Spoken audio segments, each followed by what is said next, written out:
ক্যাম্পারের বাইরে বসে রেকর্ড করছি, তার কারণ ক্যাম্পারের মধ্যে বাংলায় কথা বলা তো মুশকিল। আর ওর একটা অসুবিধাও আছে আর কি, ওই ঝিঝি ডাক যেটা দেখলাম আর কি আগের ভিডিওটা, ঝিঝির ডাক সহ্য করতে হবে। ওটাকে ন্যাচারাল একটা ধরে নিলে আর কি, আমি থাকি বুঝতে পারি না, কিন্তু যখন রেকর্ডিং শুনি। গালফসোর এয়ারপোর্টেও প্লেন উঠছে, আজকে যাব। গতকালকে তো ওই বার্থা হ্যারিকেন এখনও হয়নি, ওটা হ্যারিকেনের আগে স্টেজে ছিল আর কি, ট্রপিক্যাল স্টর্ম। ওর বার্থার সৌজন্যে তো আমাদের হেলিকপ্টার ওড়েনি। আজকে দেখি 7 মিনিট করে ট্রিপ আর কি, সব থেকে সস্তার যেটা ট্রিপ 5 জনের। আর হেলিকপ্টারে 4টে করে সিট, একটা পাইলট নিয়ে নেয়, আর আমরা 5 জন, বড় ফ্যামিলি, ফলে দুভাগে ভাগ করে যেতে হবে। আমরা প্রথমে 3 জন, তারপরে তাই আবল তাবল আড্ডা আর কি। তো যেটা আমার খুব মনে হয় এখন, ইনক্লুডিং মাইসেলফ, আমরা যতই বড় বড় কথা বলি, পৃথিবীতে তো সমস্যায় ভর্তি। আজকেই তো কাগজ পড়া যায় না এখানে, যে মারপিট করা, জিনিসপত্রের দাম বাড়ানো, সাধারণ মানুষের অস্বস্তি, সেটা ভারতবর্ষেও যা, সেখানে ভারতবর্ষেও চলছে আর কি। শান্তিপূর্ণ আন্দোলন করছে, তাদের পেছনে মানে চেষ্টা করি পলিটিক্স থেকে দূরে থাকার, কিন্তু পলিটিক্স সব জায়গায় দূরে থাকা সম্ভব নয়। ওটা দিনের শেষে সব মানুষকে এফেক্ট করে, সে আপনি চান বা না চান। কিন্তু এরই মাঝে যা আছে তাই নিয়েই চালাতে হবে আর কি। আর পৃথিবী সব বাজে দিকে যাচ্ছে, ওটা ভাবা ওঠা খারাপ জিনিস। আমি জানি আমরা নেগেটিভ বায়াসের সময়ে জন্মেছি, বড় হচ্ছি বা রয়েছি 7 টাইমস। তো সেই হিসাবে আমার কখনো কখনো মনে হয় নাম্বার 3, পাওয়ার অফ 3 আর কি, যেটা আমার বেশ মজার মনে হয়। কীরকম কথা বলছি, ধরুন এটা 14 দিনের ট্রিপ আমাদের, আর 2 দিন যেতে আসতে, টোটাল 16 দিন। তো 16 দিনের ট্রিপের মধ্যে যখন ওই মাঝ রাস্তায় যখন আমরা ব্রেক করি, কারণ আমরা তো আরকানসা থেকে ড্রাইভ করি লুজিয়ানা, তারপরে মিসিসিপি, তারপরে অ্যালাবামাতে ঢুকে এখানে আসি, আর মাঝখানে একটু ছোট্ট স্ট্রেচ ফ্লোরিডা ড্রাইভ করতে হয়। তো ওই যখন হোটেলে থাকি, সেখানে হোটেলে খাবার দেয়, আমি তো বাঙালির ছেলে, বিনা পয়সা ফুড, মানে ব্রেকফাস্ট ইনক্লুডেড। তো ব্রেকফাস্ট ইনক্লুডেড হলে যাই দেয় পেট ভরে খাবো ওটা। তো আমি যদি ভাবি 16 দিনের রান্না করা, মানে স্টে অ্যাট হোম ড্যাড হিসাবে পাগলা লাগেও এখনও, মানে কাজটার থেকে কাজ অসম্মান হয় না, আমি কেন করবো সবসময়, এরকম অনেক রকমের ব্যাপার থাকে, মানে মাথায় বেশি লাগে আর কি অ্যাকচুয়াল ফিজিক্যাল ওয়ার্কের থেকে। কিন্তু আমি যদি এটাকে ভেঙে নিই যে ঠিক আছে 16 দিনের ট্রিপের মানে 16টা ব্রেকফাস্ট, মানে 3টে, power of 3, breakfast lunch dinner. এবার 16টা ব্রেকফাস্টের মধ্যে 2টো হোটেলে চলে গেল, হোটেলে যেদিন থাকবো সেদিন ব্রেকফাস্ট ওখানেই চলে গেল, তো বাকি হলো 14টা। চেষ্টা করি আমরা সপ্তাহে 7 দিনের মধ্যে 2 দিন 2টো ব্রেকফাস্ট বাইরে খাওয়া, 2টো লাঞ্চ বাইরে খাওয়া, 2টো ডিনার বাইরে খাওয়া, আইদার বাইরে খাওয়া, নাহলে খাবার প্যাক করে নিয়ে এসে আর কি ক্যারি আউট করে খাওয়া। প্যাকেজের ওর বেশি নেই, মানে বাকিগুলো রান্না করতে হয়। তো যখন এইভাবে ভেঙে নিচ্ছি আর কি, যে 3টে করে মিল, সপ্তাহে 5টা ব্রেকফাস্ট, 5টা লাঞ্চ, 5টা ডিনার, তখন অনেকটা ম্যানেজেবল হয়ে যায়। তো আমার মাঝে মাঝে মনে হয় নেচার আমাদের এই পাওয়ার অফ 3 একটা সিক্রেট দিয়েছে। ধরুন দিন 24 ঘন্টা, রাইট? আপনি যদি 8 ঘন্টা ঘুমান বা বিশ্রাম নেবেন, 8 ঘন্টা ঘুমানো তো সবার সম্ভব নয়, কারণ যত বয়স কম তত বেশি ঘুমায়, মানে ছোটো বাচ্চারা 12 ঘন্টা 16 ঘন্টা করে ঘুমায়, আর যত বয়স কম তখন 3 ঘন্টা 4 ঘন্টা করে ঘুমায়, যত একদম বুড়ো হয়, যত বয়সের সঙ্গে সঙ্গে ঘুমের পরিমাণও কমে আসে। কিন্তু যদি 8 আওয়ার্স রেস্ট প্লাস স্লিপ ধরুন, 8+8, 8 ঘন্টা আপনি কাজ করবেন। এবার 8 ঘন্টা কাজ, অনেক কাজ, 8 ঘন্টা কাজ করলে অনেক কাজ হয়ে যায়। কিন্তু 8 ঘন্টা যদি ফাঁকি মেরেও যদি মানুষ কাজকর্ম করে আর কি, মানে ধরুন আপনি 6 ঘন্টা কাজ করলেন বা 4-5 ঘন্টা কাজ করলেন, বাকিটা কাজ করলেন না, তাতে কিন্তু প্রচুর কাজ হয়ে যায়। এবারে বাকি 8 ঘন্টা রইল ছেলেপুলেদের পড়ানো, নিজের এদিক ওদিক করা, টিভি দেখা, হ্যান করা, ত্যান করা, চান করা, আমার যে বাসন মাজা আছে এইগুলো, এইসব দিনটাকে যদি 8+8+8 ভেবে নেওয়া যায়, তাহলে কিন্তু অনেকটা সুবিধা হয়। আর নিয়ম তো সবসময় মেনে চলা যায় না, তো কখনো কখনো নিয়ম ওই আর কি, মানে ধরুন শনিবার আর রবিবার যেমন ফ্লেক্সিবল, সারা সপ্তাহে একটা রুটিন থাকে, বাচ্চাদের সকালবেলা ঘুম থেকে তুলে রেডি করে স্কুলে পৌঁছে দেওয়া, ওইগুলো সবগুলো থাকে। কিন্তু শনিবার রবিবারগুলো তখন করতে হবে না। তো এই 8+8+8 আমার মনে হয় এই পাওয়ার অফ 3 আবার এসে গেছে। আর সত্যি কথা বলতে কি, রান্না, বিশেষ করে বাঙালি রান্না এখন, মানে যাকে জিজ্ঞেস করি কী খেলি আজকে, ওই আজকে ক্যাপসিকাম দিয়ে আলু দিয়ে একটা তরকারি করলাম। আমি ক্যাপসিকামের বিরোধী নই, কিন্তু আমার মনে হয় বাঙালি রান্নার যেটা সম্পদ সেটা হচ্ছে এফোর্ট। ওই যে একটা বঁটিতে করে ছোটোবেলায় দেখতাম, মানে এটা শুক্তো বানাচ্ছে, কিন্তু শুক্তোর বানার পেছনে ওই আলু কাটছে, রাঙালু কাটছে, ছোটো ছোটো করে করলা কাটছে, ডাঁটা কাটছে, সজনে ডাঁটা, কুমড়ো হয়তো, মানে যার যেটা, বেগুন, ওইগুলো দিয়ে বানিয়ে যখন ওই পরিশ্রমটা দিয়ে যখন শুক্তোটা তৈরি করছে, ওর মধ্যে একটা কিছু কোথাও একটা কানেক্ট হয়, ওই পরিশ্রমটা বিফলে যায় না। আর সজনে ডাঁটাটা একটা অদ্ভুত ব্যাপার, মানে আমি যদি দেশে থাকি বা দেশে যাই, আবার ফিরে যাই, ছেলেপুলেরা যখন 18 হয়ে যাবে তখন তো উড়ে যাবে, তখন আবার ঝাড়া হাত পা, 10 বছর পরে মোটামুটি ডান। ছোটো মেয়ে 8, বড় মেয়ে 14, ছেলে 11, ছোটো মেয়ে 8, তো 8, 10, 18, 12 ক্লাস হয়ে গেলে তখন তো আর জাস্ট বিল মেটানোর লক্ষ্যেই দেশে বাবা। তো তখন যদি আমি দেশে যাই, আমি নিশ্চিত মানে যে ভেজিটেবলগুলো লোকে অপছন্দ করে বা এখন বেশি যায় না, মানে চিচিঙে ঝিঙে খুব যায় না, কুঁদরোই যা আছে, বেগুন, ছোটো বেগুন, ওই সবগুলো আর কি, ওইগুলো সাথে ঘর করা। ইনফ্যাক্ট আমার মনে আছে আমাদের বাড়ির পাশে একটা সজনে গাছ লাগানো সবার উচিত একটা করে, যদি আমরা গ্রামে থাকেন বা বাড়ির পাশে ফাঁকা জায়গা থাকে, সজনে গাছ লাগানো। তার কারণ সজনে ডাঁটা একটা দারুণ জিনিস। আর একটা হচ্ছে সজনে ফুল, মানে সকালবেলা উঠে আমরা বাটি ভর্তি করে ফুল জোগাড় করে নিতাম, ওই সজনে ফুল দিয়ে মানে বড়া, একটু অল্প বেসন দিয়ে, আবার মানে যাদের বাড়িতে আর কি বাড়ন্ত, তখন ওই ময়দা ভেজাল দিয়ে দিত একটু বেসনের সঙ্গে। কিন্তু আমাদের ওই পেটে ওই ময়দা দিক আর বেসন দিক, ওই মানে সজনে ফুলের বড়া ভাজা অসাধারণ, মানে ফ্রি। আর তো কোনো যত্ন নিতে হয় না, একবার সজনে গাছ দাঁড়িয়ে গেলে এত সজনে ডাঁটা দেবে, মানে কি খাবো না কী করবো ভগবান জানে। সজনে ফুলের বড়া, সজনে ডাঁটা দিয়ে তরকারি, ওই সব ব্যাপারগুলোর মধ্যে একটা ওই যে এফোর্টটা, কি বাঙালি রান্নার যেটা এফোর্টটা, সেটা একটা ম্যাটার করে আমার মনে হয়। তো আমরা সেগুলো একটু ভুলে যাচ্ছি আস্তে আস্তে, বা সব কিছু তাড়াতাড়ি হয়ে গেছে, মানে তো জানি না, আমরা ওই মিসিং লিঙ্ক। হয়তো আমি আর কয়েক মাস গেলে হয়তো 50 পূর্ণ হয়ে যাবে, আমরা হচ্ছে মিসিং লিঙ্ক। আমাদের পরে যারা জন্মেছে, 10 বছর পরে, তারা অনেক এগিয়ে, আর আমরা এখনও ধরে আছি খানিকটা মাঝখানে আর কি, এখনো পিসিস অফ লাইন বলে যায় আর কি, এই গল্প সেই গল্প, পুরোনো মাস্টারমশাইদের গল্প, এইগুলো। তো কোথাও আমার মনে হয় একটা পাওয়ার অফ 3 কাজ করে দিনের শেষে। ওই দিনটাকে যদি 8 ঘন্টা 8 ঘন্টা করে ভেঙে নিই, প্রত্যেক দিনের রান্নাটাকে যদি সপ্তাহে ঠিক আছে 7টা ব্রেকফাস্ট, 7টা লাঞ্চ, 7টা ডিনার ভেবে নিই, তখন একটু সুবিধা হয় আর কি, যেটা পড়াশোনা করতেও সুবিধা হয় আর কি, ভেঙে নিলে। যে পুরোটা একসঙ্গে পড়বো ভার্সেস ভার্সেস, মানে বললো না যায়, ছোটো ছোটো করে ভেঙে ভেঙে নেওয়া আর কি।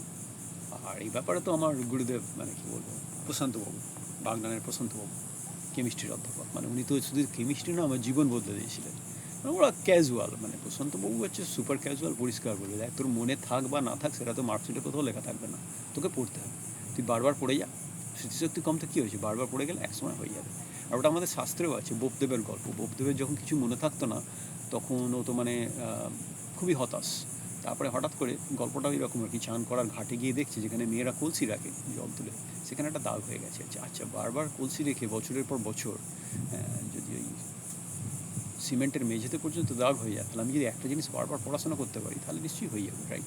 ওই বোপদেবের গল্পটার খানিকটাই হয়তো আমাকে বলেছিলেন প্রশান্তবাবু। কারণ প্রশান্তবাবুর বক্তব্য হচ্ছে, যদি পড়ে যাস, এবার উনি শুধু পড়ে যাস শুধু না, উনি বলেছিলেন কী করে করতে হবে। বললাম প্রথম চ্যাপ্টারটা পড়বি একবার, তারপরে প্রথম চ্যাপ্টারটা একবার পড়বি, দিয়ে দ্বিতীয় চ্যাপ্টারটা, না, প্রথম চ্যাপ্টারটা 3বার পড়বি, তারপরে দ্বিতীয়বার প্রথম চ্যাপ্টারটা একবার পড়ে দ্বিতীয় চ্যাপ্টারটা 3বার পড়বি, আবার প্রথম চ্যাপ্টারটা একবার, দ্বিতীয় চ্যাপ্টারটা একবার পড়ে তৃতীয় চ্যাপ্টারটা 3বার পড়বি। এই করতে করতে হবে কি, যখন তুই শেষের দিকে যাবি, তখন প্রথম দিকের পড়াশোনাগুলো কিন্তু তোর দারুণ হয়ে যাবে। And it works. ভীষণ বোরিং, অনেক সময় লাগে, আর ওইটা একটা মেকানিক্যাল সিস্টেম। আর ওর প্রকৃষ্ট উদাহরণ হচ্ছে প্রশান্তবাবু আর কোবি ব্রায়ান্ট, বাস্কেটবলার। তো দুজনে এখানে আমেরিকায় এসে দেখলাম কোবি ব্রায়ান্ট, খুব দুঃখজনক ঘটনা। মানে কোবি ব্রায়ান্টের পার্সোনাল লাইফ নিয়ে আমি কথা বলতে চাই না, কিন্তু বাস্কেটবল প্লেয়ার হিসাবে কোবি ব্রায়ান্ট, প্লাস আমার মনে হয় মোটিভেটার হিসেবেও, মানে কোবি ব্রায়ান্টের ফিলোসফি আর প্রশান্তবাবুর ফিলোসফি কোথাও একটা মিলে যায়। কোবি ব্রায়ান্টের ফিলোসফি ছিল যে আমি তো অত গিফটেড নই, আমি ম্যাজিক জনসন নই, কিন্তু আমি বাস্কেটবলের জন্য সব কিছু দেবো। তো ওর যে ফর্মুলাটা নিয়েছিল, যে একটা প্লেয়ার 1 বছরে যে ট্রেনিং করে, ও একটা প্লেয়ার 3 বছরে যে ট্রেনিং করে, সেটাও 1 বছরে করবে। ফলে জীবন বলে কিছু ছিল না কোবি ব্রায়ান্টের। হ্যাঁ, ও করতো কি, ট্রেনিং করতো, রেস্ট নিত, ট্রেনিং করতো, রেস্ট নিত, কমপ্লিটলি আনসোশাল, কোথাও যাবে না, শুধু ওই অ্যাডভার্টাইজারের শ্যুটিংগুলো, ফটোশ্যুট, নাইকি বলুন বা যাই বলুন, জুতোর ওই সবের বিজ্ঞাপনগুলোর জন্য যেটুকুনি সময়, বাকি সময়টা ও শুধু প্র্যাকটিস করতো। সবাই যখন একটা প্র্যাকটিস করে প্রতিদিন, ও 3টে সেট করে প্র্যাকটিস করতো। মানে কোবি ব্রায়ান্টের যদি ভিডিও দেখেন আর কি, খুঁজে পাবেন, মাম্বা মাম্বা মাম্বা ফিলোসফি। ওর বক্তব্য হচ্ছে, আমি তো সারা জীবন বাস্কেটবল খেলতে পারবো না, যতবার দিন বাস্কেটবল খেলবো ততদিন যেন আমি জীবনে 300% দিতে পারি, এভরিথিং। এবারও করতো কি, যেহেতু ও প্রত্যেকটা প্লেয়ার একবার করে দিনে প্র্যাকটিস করে, সেটাই যথেষ্ট। ও সেটাকে দিনটাকে স্ট্রেচ করে শুধু ঘুমানো আর প্র্যাকটিস আর খাওয়া ছাড়া কিছু বোঝে না। ও দিনে 3বার করে প্র্যাকটিস করতো, ফলে ওর স্ট্যামিনা একটা অদ্ভুত জায়গায় চলে গেছিলো। ফলে যখন ওই বাস্কেটবল গেমের শেষের দিকে সবাই যখন ক্লান্ত হয়ে যায়, কোবি ব্রায়ান্ট স্টিল রানিং। মানে এইগুলো হচ্ছে প্রশান্ত বাবুর মতো মনে হয় আমার কোথাও একটা। আমি তো কানেকশান খুঁজি, খুলি পাতলা পাবলিক। আমার মনে হয় প্রশান্তবাবু যেটা আমাকে এত মানে ছোটোবেলায় ধরিয়ে দিয়েছিলেন, যেটা দিয়ে আমি করে খেয়েছি, করে খাচ্ছিও। MBA যখন করতে যাই তখন তো সায়েন্স সারা জীবন পড়ে, যখন বিজনেস ম্যাথ করতে যাই, কঠিন নয় কিন্তু ডিফারেন্ট, তখনই বারবার করতে হবে। তখন ভাবতাম না, প্রশান্তবাবুর ফিলোসফি লাগাও, কতটা মনে আছে এর মধ্যে দেখার দরকার নেই, খালি করে যাও। আর এই ফিলোসফি স্পোর্টসম্যানশিপে যেটা রজার ফেডারারও করে, সেটা হচ্ছে প্রসেস। ওরা টার্গেটের দিকে মাথা ঘামায় না। ধরুন আপনি বলছেন যে আমি স্প্যানিশ শিখতে চাই না, কিন্তু আমি প্রত্যেক দিন আধ ঘন্টা করে নেক্সট 2 বছর আমি স্প্যানিশ প্র্যাকটিস করব। আপনি চান বা না চান, 2 বছর পরে আপনি কিন্তু স্প্যানিশ শিখে যাবেন। ওইটাই হচ্ছে প্রশান্ত বাবুর ফিলোসফি বা কোবি ব্রায়ান্টের ফিলোসফির মজা। যে আপনি যদি শুধু প্র্যাকটিসের দিকে ফোকাস করেন, আর ওই প্র্যাকটিসটা হতে হবে না ওই ধর কাজে ধরে আছি প্র্যাকটিস না, প্র্যাকটিসটা হতে হবে ডেডিকেটেড প্র্যাকটিস, যেটাকে এমআইটির প্রফেসর, এটা আসছে মুখে আসছে না, ক্যাল নিউটেক যেটাকে বলতো ডিপ ওয়ার্ক। মানে আমি যখন কাজটা করব তখন খুব ভালো করে করেছি। আমি এই দেশে এসে আবিষ্কার করলাম, আমি তো একটা ব্যাপারে কথা বলতে পারি না, এক ব্যাপার থেকে 5টা ব্যাপারে ঝাঁপ মারি, এইটা বলছি সেইটা বলছি। তো most likely mild ADHD case, যে আমি একটা ব্যাপারে ফোকাস করতে পারি না। কিন্তু তার মানে এই নয় যে আমি দ্য প্লাস পয়েন্ট হচ্ছে I could be nice stand up comedian. কারণ মানে ওই যে ছোটোবেলা থেকে কেন উত্তম দাস বা বিভাসুর ভালো লাগতো, এখন হয়তো ওই ডটগুলো কানেক্ট হয়ে যায়। কারণ প্রত্যেকটা ভালো স্ট্যান্ড আপ কমেডিয়ান হচ্ছে তারা ADHD, যে কারণে ওরা স্ট্যান্ড আপ কমেডিটা করতে পারে, মানুষকে কানেক্ট করে রাখতে পারে শর্ট টাইম। কারণ আমি একটা ব্যাপার নিয়ে বেজার করলে ওই কলেজের লেকচারের মতো আর কি, সবাই ঘুমিয়ে পড়ে। কিন্তু স্ট্যান্ড আপ কমেডিয়ান থেকে সবসময় তো একটা নতুন 5 লাইন আনতে হয়, ফলে ADHDটার ওদের বেনিফিট হিসেবে কাজ করে। তো সেই জায়গা থেকে বলছি আমি কানেকশান খুঁজি, সারা পৃথিবীতে কী চলছে। তো আমার মনে হয় প্রশান্তবাবু যেটা বলতেন, বা মাম্বা ফিলোসফি কোবি ব্রায়ান্ট যেটা বলছে, বা ক্যাল নিউটেক যেটা বলছে ডিপ ওয়ার্ক বা ক্যাল নিউম্যান সম্ভবত, এটা আসছে মুখে আসছে না। তো যাই হোক, ওদের ওই ফিলোসফিগুলো একটা জায়গায় গিয়ে মিশে যায়। তো পাওয়ার অফ 3 সেটা হচ্ছে আমি ওই পাওয়ার অফ 3 সবসময় দেখি। মানুষেরও যদি আপনার জীবন চাই চলো, যা চলছে যথেষ্ট, বিদ্যুৎ মানে ইলেকট্রিকের বিল দিতে হবে, ছেলে মেয়ের পড়াশোনা দিতে হবে, এই মাস্টার দিয়েছেন ভালো, তাও পড়াশোনা করছে না, রেজাল্ট ভালো হচ্ছে না, বউয়ের সাথে প্রত্যেক দিন ঝগড়া এটসেট্রা চলতেই থাকবে লাইফ, মানে ওইগুলো। কিন্তু আপনি জীবনটাকে যদি 3টে ভাগে ভাগ করে নেন আর কি, ব্রেকফাস্ট লাঞ্চ ডিনার, 8 ঘন্টা শোয়া, 8 ঘন্টা কাজ, 8 ঘন্টা বাকি সব কিছু, সেরকম যদি আপনাকে জীবনটাকে 3টে ভাগে ভাগ করে নেন, physical health, mental health, spiritual health. তো ফিজিক্যাল হেলথ খুব একটা কঠিন ব্যাপার নয়। আপনি প্রত্যেকদিন যদি নিয়ম করে দাঁত মাজেন, প্রত্যেকদিন যদি নিয়ম করে চান করেন, ঠিকঠাক, প্রত্যেকদিন নিয়ম করেন, খাওয়া দাওয়া করেন, একটু কম খান, বয়সের সঙ্গে সঙ্গে খাওয়া একটু কমিয়ে দেন আর কি, প্রতিদিন যদি জল খান, বাইরের খাবার যদি কম খান, একটু বয়েলড এগ, একটু একটা করে অ্যাপেল যদি প্রতিদিন খাওয়া যায়, 1 চামচ করে মধু শীতের সময়, বা 1 চামচ চ্যবনপ্রাশ যদি সম্ভব হয়, এইগুলো ছোট্ট ব্যাপার। একটু সপ্তাহে 2 দিন হয়তো নিরামিষ খেলেন, এইগুলো। কারণ নিরামিষ যারা খায় তাদের প্রবলেম কম হয়, এটা সত্যি কথা। আমি যদিও মানে একদম মানে আমার মাছ ভাত বাঙালির ছেলে, মাছ ভাত পেলে সবসময় খেতে পাই না, কিন্তু এই ছোটো নিয়ম মেনে চললে কিন্তু আরেকটু হাঁটা, মন খারাপ হলেও হাঁটুন, মন ভালো থাকলেও হাঁটুন। Walking is a good exercise. মানে জাস্ট ওই কখনো 2 মিনিট হাঁটলেন, মাথাটা ছাড়ছো, আবার কখনো 2 মিনিট হাঁটলেন, আমার পেছন থেকে পড়শির বদ কুকুরটা তাড়া করছে, তেড়ে হাঁটলেন, ওটাতে আবার কার্ডিও হয়ে যাবে। তারপরে আবার 2 মিনিট একটু করে হাঁটলেন, মানে একটু জোরে হাঁটা আস্তে হাঁটা, জোরে হাঁটা আস্তে হাঁটা। তো যে হাঁটাটা আপনি 10 মিনিটে হাঁটেন, সেটা 7 মিনিট বা 8 মিনিটে হাঁটার চেষ্টা করুন, দেখবেন হাঁটা থেকে বেনিফিট পেয়ে যাবেন, কার্ডিও হয়। তো ফিজিক্যাল ব্যাপারটা সবাই ওটা নিয়ে মাথা ঘামায়, এই জিমে যাচ্ছে, মেম্বারশিপ করছে, হ্যান করছে, ত্যান করছে, কিন্তু বাকি দুটো হেলথ সেগুলো কিন্তু জরুরি, পাওয়ার অফ 3, স্পিরিচুয়াল হেলথ। তার জন্য ধর্ম করতে হবে না, ব্রাহ্মণকে পয়সাও দিতে হবে না, যোগ যাজ্ঞও করতে হবে না, কিন্তু ভালো চাও। বয়স্ক বাবা মা, মাস্টারমশাই যারা, তাদের চোখটা বন্ধ করে একবার করে ভালো চান, সুস্থ যাতে সুস্থ থাকে, ওটাই ভালো। নিজের জন্য না চাইলেই হলো। আপনি যতক্ষণ নিজের জন্য না চেয়ে অন্য কারোর জন্য চাইছেন, হ্যাঁ, তাদের স্বাস্থ্য, তাদের ভালো থাকা, জাস্ট ইটস অলরাইট। আর একটা ওই মানে মজা করে বলে আর কি, সবসময় যে আমরা যেটা ভেবে নিই তার একটা উল্টো একটা কমেডিক কিছু ভেবে নিই, হ্যাঁ, যে আপনাকে ধাক্কা মেরে চলে গেল, সেটা সে অভদ্র হতে পারে, আবার এটাও হতে পারে তার খুব জোরে পায়খানা পেয়েছে, রাইট। তো ওই দুটো ভেবে নিন না, তাহলে দেখবেন আর খারাপ লাগবে না অতটা। মানে জীবনকে বেশি সিরিয়াসলি হয়তো মাঝে মাঝে না নেওয়াই ভালো। আমাদের সময় একটা প্রভুদেবার সিনেমা হয়েছিল, হামসে হ্যায় মুকাবলা, তাতে একটা লাইন ছিল, জিত কা মন্ত্র হ্যায় টেক ইট ইজি পলিসি। তো সামটাইমস আমাদের একটু লেস সিরিয়াস হওয়া, টেক ইট ইজি, ওটা ভীষণ জরুরি। বলাটা যতটা সহজ, করাটা তত নয়, কারণ প্রত্যেকটা মানুষের ফ্রাস্ট্রেশন আছে। আমি এত বড় বড় কথা বলছি, আমি যা বলছি সেগুলো 10% যদি আমি ঠিকঠাক মেনে চলতে পারি, আমার জীবন অনেক বেটার হয়ে যাবে। চেষ্টা করি, যখনই বাগান থেকে পড়ে যাই তখন আবার চেষ্টা করি যে আজকে সারাদিন আমি ফিজিক্যাল হেলথের ব্যাপারে কী করেছি বা স্পিরিচুয়াল হেলথের ব্যাপারে কী করেছি। অ্যাক্টিভলি কারো খারাপ না চলেই হলো, সে পশু হোক, প্রাণী হোক, অন্য কোনো মানুষ হোক। আপনার খারাপ দিন যাচ্ছে বলেই কারোর সাথে বাজে ব্যবহার করতে হবে তা নয়।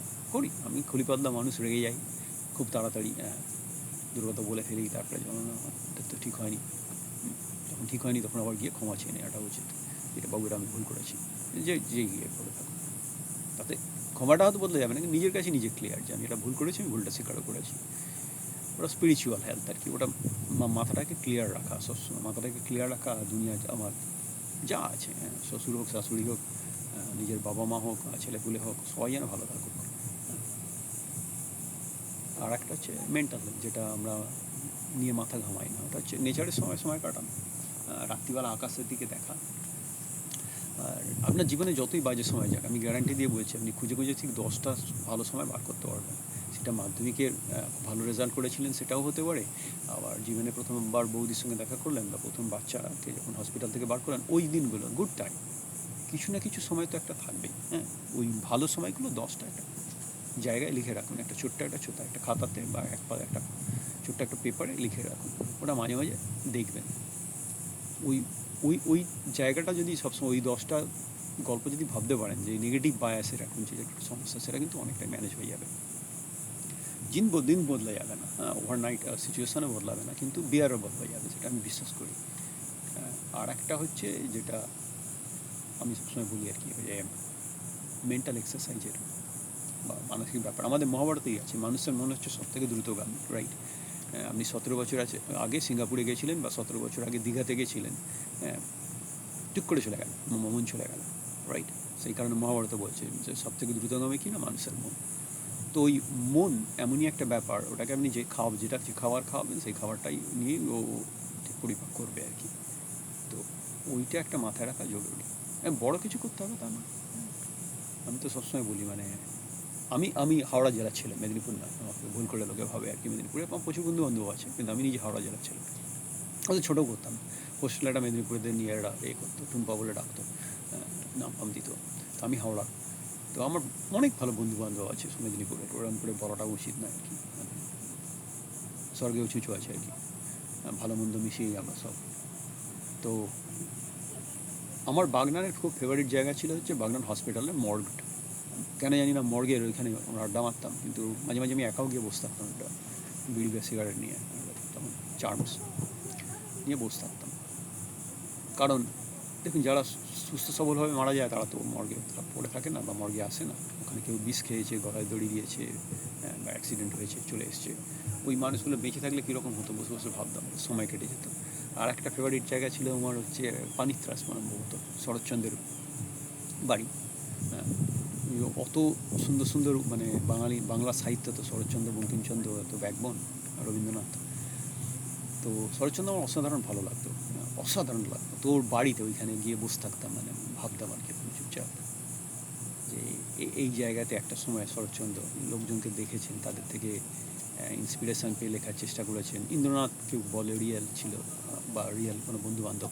দেখুন সাহিত্যিকরা তো মানে একদম আকাশ থেকে সব কিছু আনে না, কিছু তো থাকে গল্প। হ্যাঁ, আমি যদি আমার জীবনে লিখি, আমার জীবনে যেগুলো হয়েছে সেগুলো তো কিছুটা তো প্রভাব পড়বে, রাইট? যেরকম মানে চিনি থাকলে সেটা মিষ্টি হবে আর কি, খাবারে চিনি দিলে। তো ওই ওই আর কি সেরকম জায়গা দেখে আপনি যেতে পারেন, যেগুলো মনকে কালচার করার জন্য আমার মনে হয় ভালো ভালো মুহূর্ত পাওয়া খুব জরুরি। ভালো ভালো মুহূর্ত পাওয়া বা আকাশের দিকে চেয়ে থাকা, আকাশটা কত বড়, সবুজের মাঝখানে যাওয়া, জোর করে নিজেকে বাইরে নিয়েও আসা সবসময়। আর মুভমেন্ট মুভমেন্ট মানে ঘরের মধ্যে পায়চারি করুন না, পার্কে যেতে হবে কোন কোন হতভাগা বলেছে? ঘরের মধ্যে পায়চারি করলেও আপনি পার্কে যা হেলথ বেনিফিট তার 80% পাবেন। হ্যাঁ, একবার ক্লকওয়াইজ যাবেন মানে ঘড়ির কাঁটার দিকে, মানে আর একবার হচ্ছে ঘড়ির কাঁটা উল্টো দিকে যাবেন, কাউন্টার ক্লকওয়াইজ। হয়তো ঘরের মধ্যেই পায়চারি করছেন, 5বার ক্লকওয়াইজ হাঁটলেন, তারপরে মাথাটা যাতে একই দিকে বোরিং না হয়ে যায় তখন 5বার কাউন্টার ক্লকওয়াইজ হাঁটলেন, কাজ হয়ে গেল। আপনাকে পার্কেও যেতে হবে না, জুতোও পরতে হবে না, কিছু করতে হবে না, রাইট? তো এইগুলো পাওয়ার অফ 3। আমরা যদি প্রত্যেক দিন একটু একটু করে আর কি ফিজিক্যাল হেলথের দিকে নজর দিই, একটু মেন্টাল হেলথের দিকে নজর দিই, একটু স্পিরিচুয়াল হেলথের দিকে নজর দিই, তাহলে আমার মনে হয় জীবনটা একটু বিয়ারেবল হয়ে যাবে হয়তো। মনে হলো ভাট বকলাম, ওরে বাবা 20 মিনিট। তো ঝিঁঝির ডাক যাদের অসহ্য লাগবে আমি ক্ষমা চেয়ে নিচ্ছি, কী আর করবো বলুন। ক্যাম্পারের মধ্যে বসলে বাংলা বললে তো পেছন থেকে আওয়াজ দেবে, তাই ক্যাম্পারের বাইরে আজকে হেলিকপ্টার ট্রিপ আছে, ফলে আজকে সমুদ্রে যাওয়া হয়নি। লাস্ট দুদিন তো সমুদ্রে যেতে পারিনি, তাও আমরা নদীর সমুদ্রে চান করেছি, খারাপ কি। তো আবার যখন সমুদ্রে শান্ত হবে আবার যাব। আজকে দেখি হেলিকপ্টার ট্রিপটা কেমন ওদের লাগে, বাচ্চাদের কেমন লাগে। একটু চাপ হবে, কিন্তু কী আর করা যাবে, একটা অন্য রকমের অনুভূতি আর কি। কারণ হেলিকপ্টারটা কি, প্লেনে তো ঠিক বোঝা যায় না, প্লেন তো যখন আকাশে ওঠে মনে হয় যেন বাসে বসে আছি, কিন্তু হেলিকপ্টার আপনি যে উঠছেন প্রত্যেক মুহূর্তে বোঝা যায়, প্রত্যেক মুহূর্ত এত ফ্র্যাজাইল একটা ব্যাপার। কিন্তু আমাদের তো বড় সংসার, এখানে তো দুটোর বেশি বাচ্চা হলে মনে হয় পানিশমেন্ট আর কি। আমরা যেহেতু 5 জন, আমাদের হোটেলে থাকতে গেলেও 2টো ঘর ভাড়া করতে হয়, যে কারণে ক্যাম্পার বা এয়ারবিএনবি আমরা নিই। হ্যাঁ, কত খরচটা কম হয় আর কি। আর হেলিকপ্টারও ওই আর কি, আমাদের 2টো ভাগে ভাগ করে ছুটতে হবে, কারণ হেলিকপ্টারে 4 জন করে। তো আমি আর ছোটো মেয়েটাকে নিয়ে যাব আর ছেলেটাকে। ছেলেটা তো আমার সঙ্গে এক পায়ে রাজি, লড়ে চলে যাবে। ছোটো মেয়েটা ওই রকম আর কি, ভীষণ সাহসী, যেচে যেচে মারপিট করবে, একদম বদমাসের ধাড়ি। হ্যাঁ, তার বড়ো মেয়েটা একটু ভীতু ভীতু আর কি। ছোটো মেয়েটাকে নিয়ে গেলে তারপরে ওই বড়ো মেয়েটার মায়ের সঙ্গে যাবে আর কি, ভয়টা ভেঙে যাবে। সেইটাই প্ল্যান, দেখি। ওই সব থেকে সস্তার রাইড, দেখি ওদের কেমন লাগে। আবার আসবো, ভালো থাকবেন, সময় সুযোগ পেলে আবার রেকর্ড হবে। সাবস্ক্রাইব করবেন, পাশে থাকবেন।